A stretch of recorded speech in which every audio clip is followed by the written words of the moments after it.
అందరికీ మరణాత శిలువ ధ్యాన కాలంలో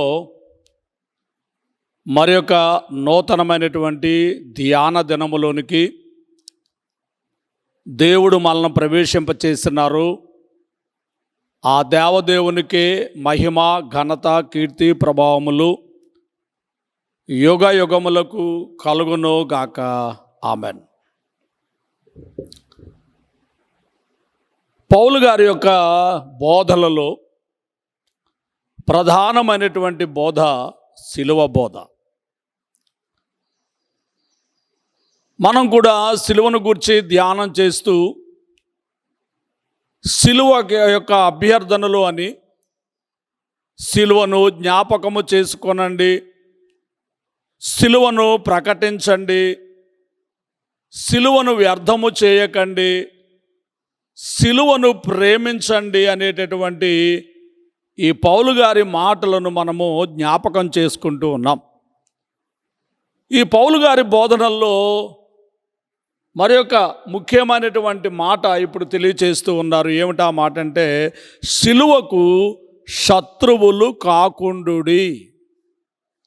శిలువ వేయబడిన ప్రభువునకు మీరు శత్రువులు కారాదు అంటూ ఆ ప్రియమైన ప్రభువు తెలియచేయుచున్న మాట ఫిలిప్పీలకు రాసిన పత్రిక 3:17 నుండి మనం చూసినప్పుడు కనబడుచు ఉన్నది. సహోదరులారా, మీరు నన్ను పోలి నడుచుకొనుడి, మేము మీకు మాదిరి అయ్యున్న ప్రకారము నడుచుకొని వారిని గురిపెట్టి చూడుడి. అనేకులు క్రీస్తు శిలువకు శత్రువులుగా నడుచుకొనుచున్నారు. వీరిని గూర్చి మీతో అనేక పర్యాయములు చెప్పి ఇప్పుడును ఏడ్చుచు చెప్పుచున్నాను. నాశనమే వారి అంతము, వారి కడుపే వారి దేవుడు. వారు తాము సిగ్గుపడవలసిన సంగతుల యందు అతిశయపడుచున్నారు. భూ సంబంధమైన వాటి యందే మనస్సు నుంచుచున్నారు. మన పౌరస్థితి పరలోకమందున్నది.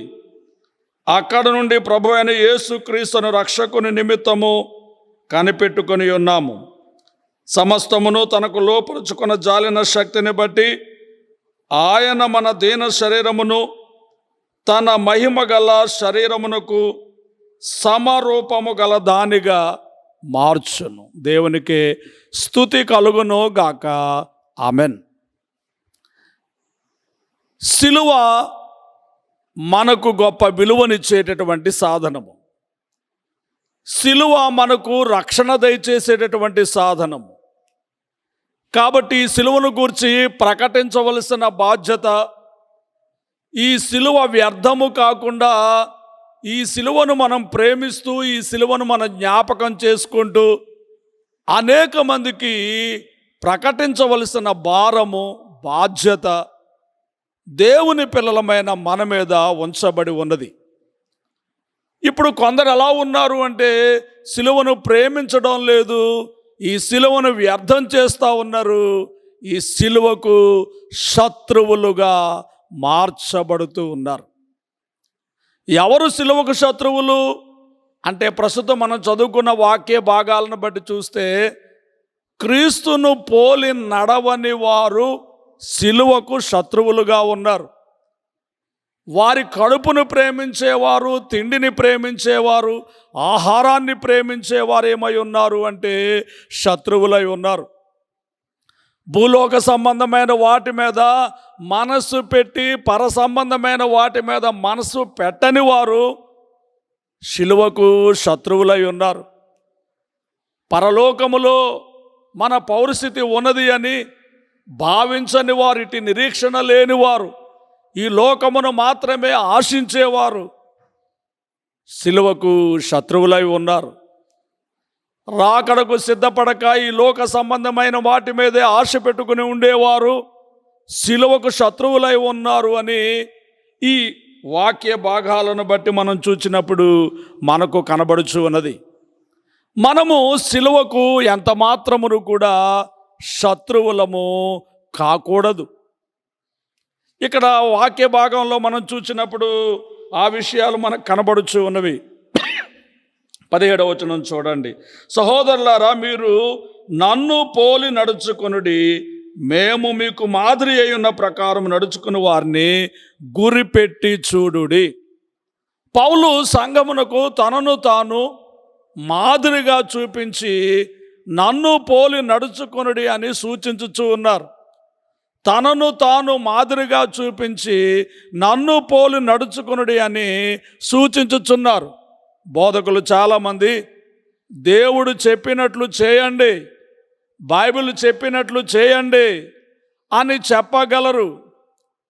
ప్రియులారా, లేకుంటే నేను చెప్పినట్లు చేయండి అని చెప్పగలరు, కానీ నేను చేసినట్లు చేయండి, నేను చేసినట్లు చేయండి అని చెప్పలేరు.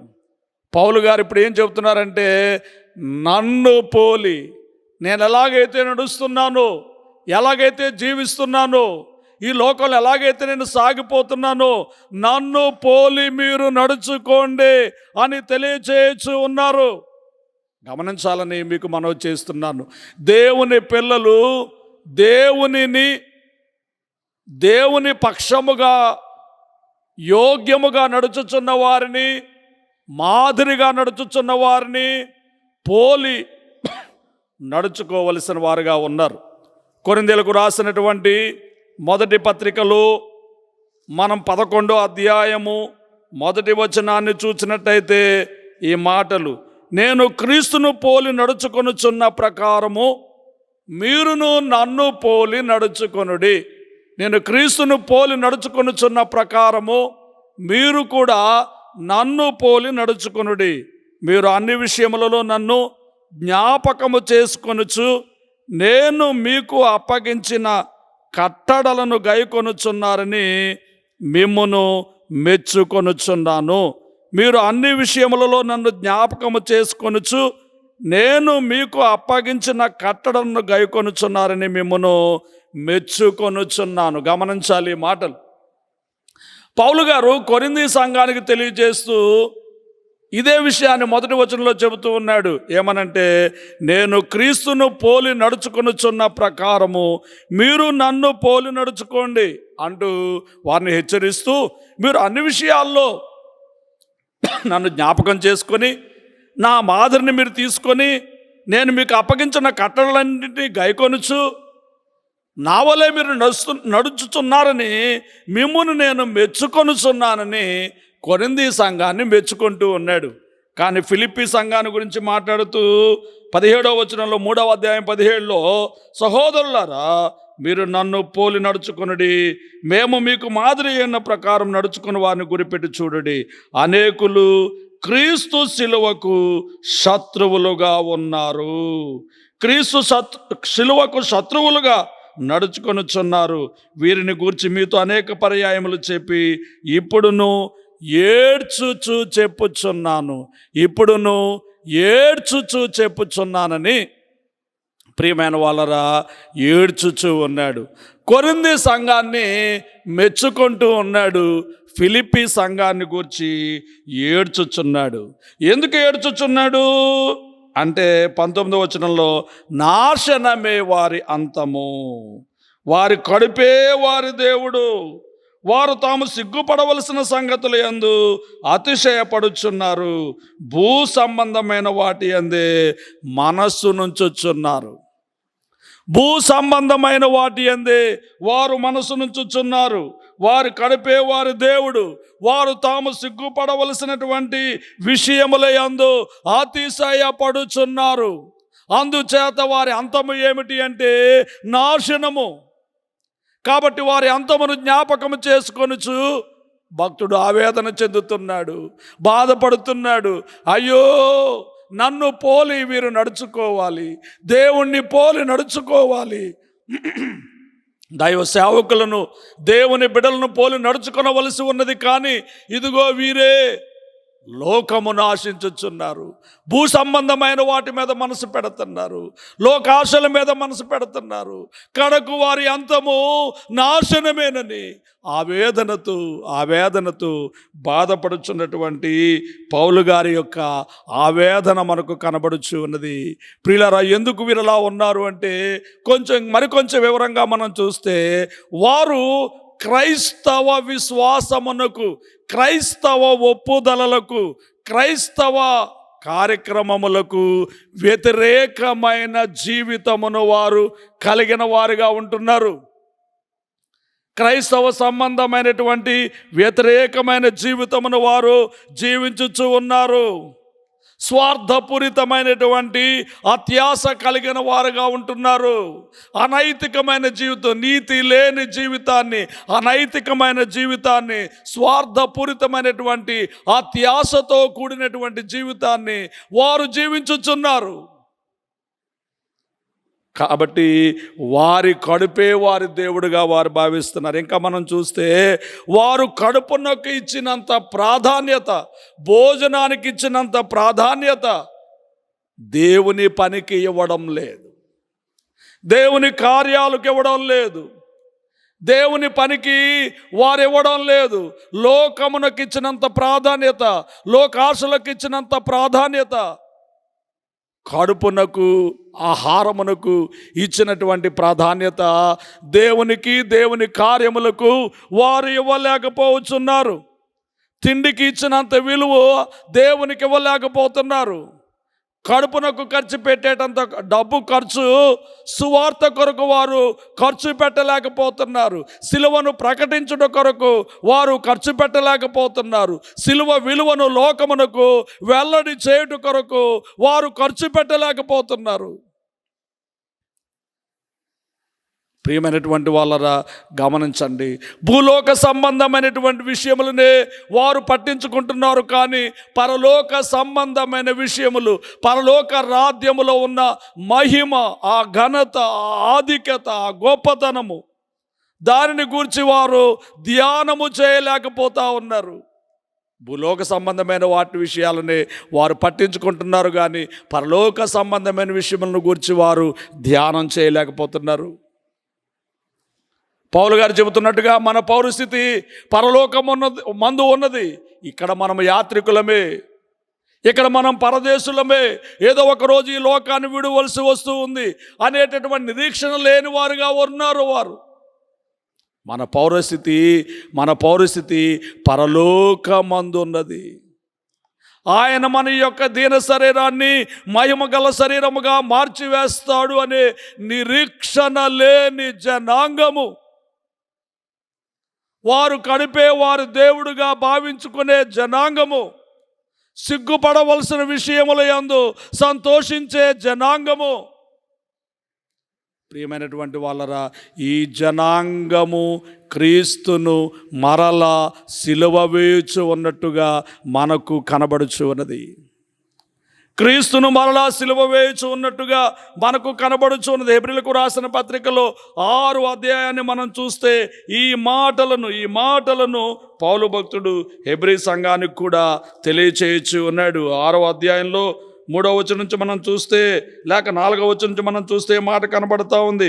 ఒక్కసారి వెలిగింపబడి పరలోక సంబంధమైన వరమును రుచి చూచి పరిశుద్ధాత్మలో పాలివారై దేవుని దివ్య వాక్యమును, రాబో యుగ సంబంధమైన శక్తుల ప్రభావమును అనుభవించిన తరువాత తప్పిపోయిన వారు తమ విషయములో దేవుని కుమారుని మళ్ళా సిలువ వేయుచు బాహాటముగా ఆయనను అవమానపరచుచున్నారు. ఒకసారి వెలిగింపబడి ఆత్మ సంబంధమైన వరములను రుచి చూచి తప్పిపోయిన వారు, గమనించాలి, పై వచనాల్లో మనం చూస్తే ఓ చక్కని మాటలు, మారు మనసు, అలాగే దేవుని అందల విశ్వాసము, బాప్తిస్మాలను గురించిన బోధ, హస్తనిక్షేపణము, మృతుల పునరుత్థానము, నిత్యమైన తీర్పు అను పునాది మరలా వేయక మనము ఆ సంపూర్ణుల మొగటకు సాగిపోదామని పౌలు భక్తుడు చెబుతున్న. కొంతమంది సంపూర్ణులు అవుతూ ఉన్నారు, ప్రభువును పోలి నడుచుకుంటూ ఉన్నారు, ప్రభువు వలె నడుచుకుంటున్నారు, నేను క్రీస్తును పోలి నడుచుకుంటున్నానని చెప్పగలిగినటువంటి సంపూర్ణతలోనికి ప్రవేశించిన విశ్వాస జనాంగము కొందరైతే దేవుణ్ణి ఎరిగి ఉండి దేవుని మాటలు వింటూ దేవుని యొక్క దివ్య వాక్యములో పాలు పొందుకుని, అదే నాలుగో వచనంలో, ఒకసారి వెలిగింపబడి పరలోక సంబంధమైన వరాలను చూచి పరిశుద్ధాత్మలో పాలివారై దేవుని దివ్య వాక్యమును రాబో యుగ సంబంధమైన శక్తుల ప్రభావమును అనుభవించిన తరువాత తప్పిపోయిన వారు తమ విషయములో దేవుని కుమారుని మరలా సిలువ వేయుచు బాహాటముగా ఆయనను అవమానపరచుచున్నారు. ప్రియమైన వాళ్ళరా, నువ్వు ఇప్పుడు ఏ గుంపులో ఉన్నావు? సిలువకు శత్రువుగా ఉన్నావా? మరలా సిలువను వేసేవానివిగా ఉన్నావా? లేక సిలువను మోసేవానిగా ఉన్నావా? ఈ సిలువను ప్రేమించేవానిగా ఉన్నావా? సిలువను ప్రకటించేవానిగా ఉన్నావా? సిలువను జ్ఞాపకం చేసుకునేవానిగా ఉన్నావా? గ్రహించండి, కొందరు ఈ సిలువను వ్యర్థము చేయుచున్నారు, కొందరు ఈ సిలువకు శత్రువులైపోతా ఉన్నారు. కొందరు సంపూర్ణులు అవుతున్నారు, కొందరు శత్రువులు అవుతున్నారు. కొందరు సంపూర్ణులు అగుచున్నారు, కొందరు శత్రువులు అగుచున్నారు. ఇప్పుడు ఈరోజు నా సందేశం ఏమిటంటే, మనము సిలువకు శత్రువులము కారాదు. సిలువకు మనము శత్రువులము కారాదు. దైవజనుడు దేవదాసయ్య గారు ఆవేదనతో పశ్చాత్తాపంతో ఇలా పాడుతున్నారు, నిన్ను మరలా సిలువ వేసి యున్న పాప జీవినయ్యో, నిన్ను మరలా సిలువ వేసి యున్న పాప జీవినయ్యో, నన్ను క్షమించుమని అన్నా నరులు మారువారు, నన్ను క్షమించుమని అన్నా నరులు మారువారు. ఏకాంత స్థలము కోరుము, దేవుణ్ణి ప్రార్థింప ఏకాంత స్థలము చేరుము. నిన్ను మరలా సిలువ వేసినటువంటి పాపజీవిని ప్రభువా నన్ను క్షమించుము. ఈరోజు ఆలోచన చేయండి, సంపూర్ణులముగా దేవుని కొరకు సాగిపోయేవారమా? ప్రభువును పోలి నడుచుకునేవారమా? లేక సిలువకు శత్రువులమై చిక్కులు పెట్టు పాపమైనటువంటి ఈ భోజన ప్రియత్వము ఎడల ప్రేమ కలిగిన వారమై భోజన ప్రియులుగా మనం మిగిలిపోకుండా, వారి కడుపే వారి దేవుడు, నాశనమే వారి అంతము, సిగ్గుపడల విషయముల యందు వారు సంతోషిస్తున్నారు, భూ సంబంధమైన విషయముల యందు వారు మనసు పెడుతున్నారు అనేటటువంటి స్థితులు మనం విడిచిపెట్టి సిలువకు శత్రువులం కాకుండా దేవుని కొరకు జీవించడానికి పశ్చాత్తాపంతో నిన్ను మరలా సిలువ వేసి ఉన్న పాపజీవిని ప్రభు నన్ను క్షమించుమని వేడుకొనవలసిన అవసరత ఉన్నది. ప్రియమైన వాళ్ళు, ఇటువంటి వారికి నాశనమే వారి అంతము. ఎందుకంటే వారి కడుపే వారి దేవుడు. కొలసీలకు రాసిన పత్రికలో 2వ అధ్యాయము 8వ వచనాన్ని మనం చూస్తే, కొలసీ పత్రిక 2:8, ఆయనను అనుసరింపక మనుష్యులు పారంపర్యాచారమును అనగా ఈ లోక సంబంధమైన మూల పాఠములను అనుసరించి మోసకరమైన నిరర్ధక తత్వ జ్ఞానము చేత మిమ్మును చెరపట్టుకుని పోవాడెవడైనా ఉండునేమో అని జాగ్రత్తగా ఉండుడి.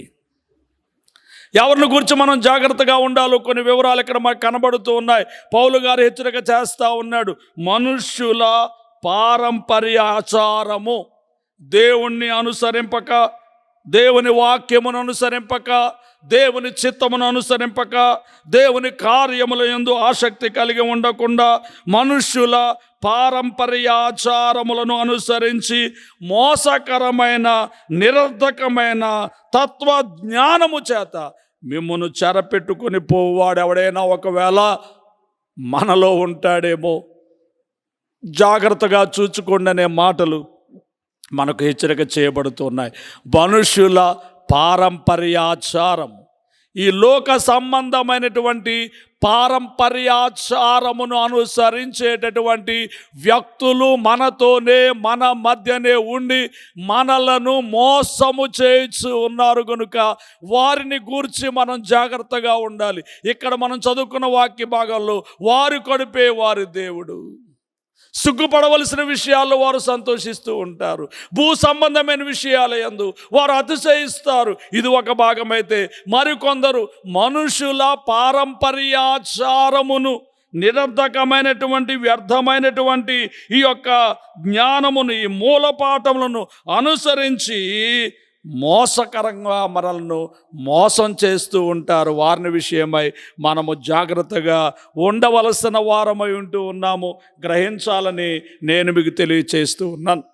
అంతేకాదు, కొరింథీయులకు రాసినటువంటి 2వ పత్రికలో 11వ అధ్యాయములో 13వ వచనం నుండి మనం చూస్తే, 11వ అధ్యాయం 13వ వచనం నుండి, ఏలయనగా అట్టివారు క్రీస్తు యొక్క అపోస్తుల వేషము ధరించుకుని వారై ఉండి దొంగ అపోస్తులను మోసగాండ్రకు పనివారినై ఉన్నారు. ఇది ఆశ్చర్యము కాదు, సాతాను తానే వెలుగుదూత వేషము ధరించుకొనుచున్నాడు గనుక వాని పరిచారకులను నీతి పరిచారకుల వేషము ధరించుకున్నట గొప్ప సంగతి కాదు.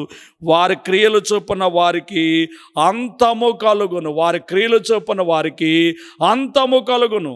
దొంగ అపోస్తులు, దొంగ అంటే అపోస్తులు కాదు కానీ అపోస్తుల వేషము వేసుకొని మోసం చేసేటటువంటి వేషధారులు. ఎందుకంటే సాతాను కూడా వెలుగుదూత వేషం వేసుకొని విశ్వాసులైన వారిని మరి పాడు చేస్తూ ఉన్నాడు కనుక, మోసం చేస్తూ ఉన్నాడు కనుక అతని పరిచారకులు కూడా, సాతాను పరిచారకులు కూడా నీతి పరిచారకుల వేషము వేసుకొని లోకమును మోసపరుచుచున్నారు. వారి కడుపే వారి దేవుడు, సిగ్గుపడవలసిన విషయాల్లో వారు సంతోషిస్తూ ఉంటారు. వీరిని గూర్చి జాగ్రత్త అని మరి ఇక్కడ కొరింథీ సంఘమునకు పౌలు గారు హెచ్చరిక చేయుచున్నటువంటి మాటలు మనము చూడగలుగుతున్నాం. అంతేకాదు, రోమీయులకు రాసిన పత్రికలో మనం 16వ అధ్యాయాన్ని మనం చూస్తే ఇంకొక మాట మనకు కనబడుతూ ఉన్నది. రోమీయులకు రాసినటువంటి పత్రిక 16వ అధ్యాయము, రోమీయులకు రాసినటువంటి పత్రిక 16వ అధ్యాయము 17, 18 వచనాలను మనం చూసినట్లయితే చూడండి, అక్కడ కనబడుతూ ఉన్నది. ఆ సహోదరులారా, మీరు నేర్చుకున్న బోధకు వ్యతిరేకంగా భేదములను ఆటంకములను కలుగు చేయు వారిని కనిపెట్టియుండుడని మిమ్మల్ని బతిమాలు కొనుచున్నాను. వారిలో నుండి తొలగిపోవుడే, అట్టి వారు మన ప్రభు అయిన క్రీస్తుతో కాక తమ కడుపునకే దాసులు. వారు ఇంపైన మాటల వలన, ఇచ్చకము వలనను, నిష్కపటుల మనస్సులను మోసపుచ్చుదురు. గమనించండి ప్రియమైనటువంటి వాళ్ళరా, అనేక మంది మరి నేర్చుకున్న బోధకు వ్యతిరేకమయ్యేటటువంటి వారు లోకంలో బయలుదేరుతూ ఉన్నారు. వారి కడుపే వారి దేవుడు, వారు క్రీస్తుకు దాసులు కాదు, కడుపునకు దాసులు. వారి ఇంపైనటువంటి మాటల వలన, ఇచ్చకముల వలన, నిష్కపటుల మనస్సులను మోసపుచ్చుచూ ఉన్నారు, మోసపుచ్చుచూ ఉన్నారు, మోసపుచ్చుచూ ఉన్నారు.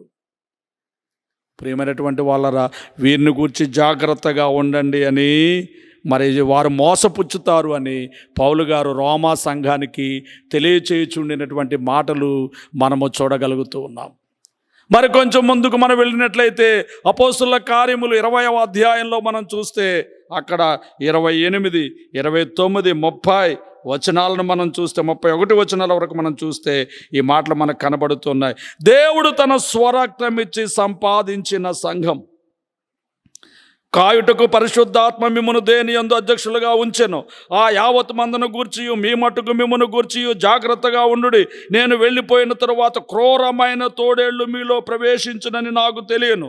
వారు మందను కనికరింపరు, మరియు శిష్యులను తమ వెంట ఈడ్చుకుని పోవాలనని వంకర మాటలు పలుకు మనుష్యులు మీలోనే బయలుదేరుదురు. కావున నేను 3 సంవత్సరములు రాత్రింబగళ్ళు కన్నీళ్లు విడుచుచు ప్రతి మనుషునికి మానక బుద్ధి చెప్పితేనని మీరు జ్ఞాపకము చేసుకొని మెలకువగా ఉండుడి. దేవునికి స్తుతి కలుగునుగాక. గమనించండి, 1, మనుషుల పారంపర్యాచారములను విడిచిపెట్టండి. 2, దొంగ అపోస్తులు వేషధారులను గుర్తించి వారికి లోబడకండి. 3, మీరు నేర్చుకున్న బోధ, నా ద్వారా మీరు ఏదైతే నేర్చుకున్నారో ఆ బోధ నుండి తొలగిపోవద్దు. ఆ బోధ నుంచి తొలగిపోయే మనుషులు మీ మధ్యనే ఉన్నారు అంటున్నాడు. ఆ తర్వాత నేను మరి ఈ సంఘాన్ని దేవుడే కట్టి ఉన్నాడు కనుక, ఈ సంఘమును దేవుడే ఏర్పాటు చేసి ఉన్నాడు, దేవుడే ప్రాణం పెట్టి ఉన్నాడు.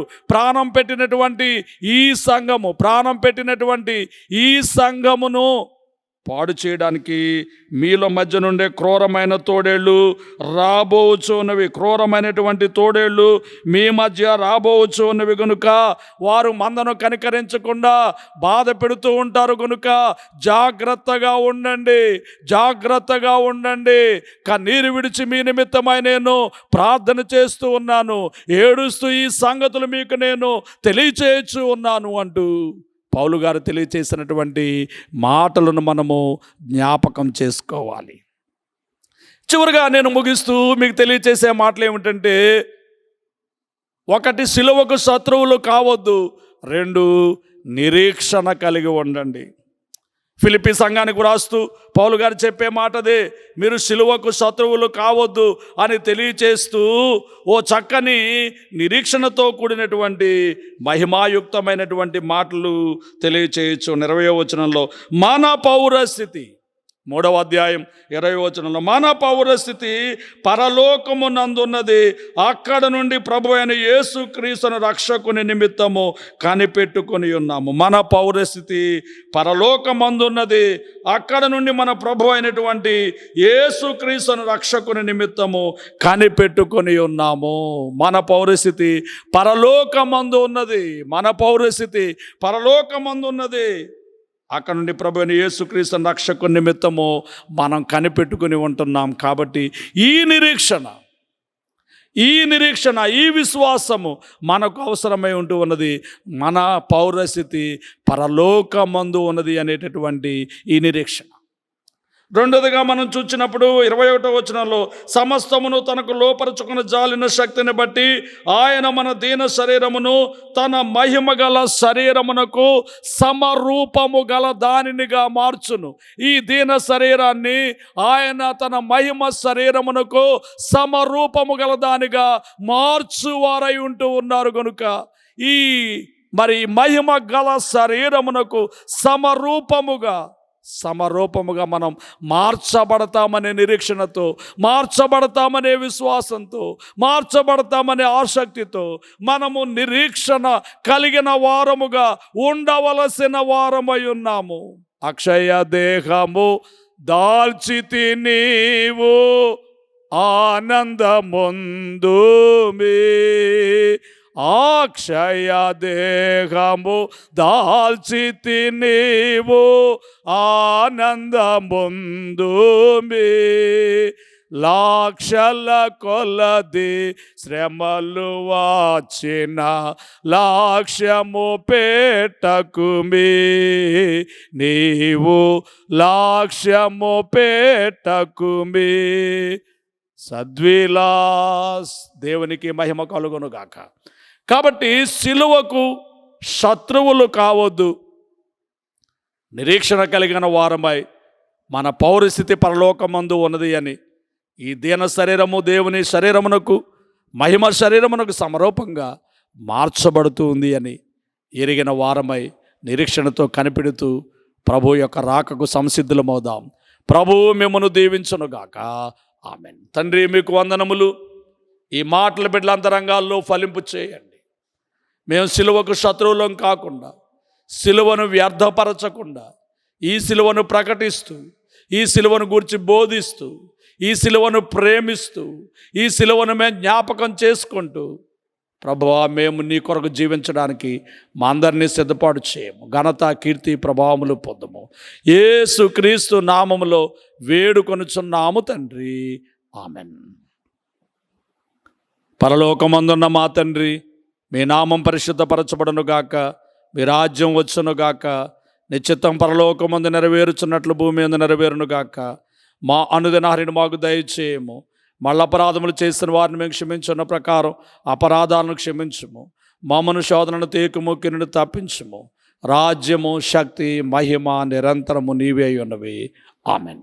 ప్రభు యేసు రక్తమునకు జయం, అపవాదికులకు లయం. ప్రభు యేసు రక్తమునకు జయం, అపవాదికులకు లయం. ప్రభు యేసు రక్తమునకు సంపూర్ణ విజయం, అపవాదికులకు అనంతకాల నాశనం. హల్లెలూయా, హల్లెలూయా, హల్లెలూయా. స్తోత్రం, స్తోత్రం, స్తోత్రం.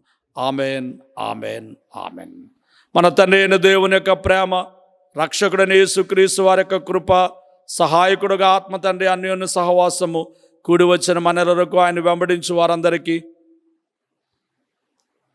తోడై ఉండునో గాక. ఆమెన్. స్తోత్రం. మరణాత.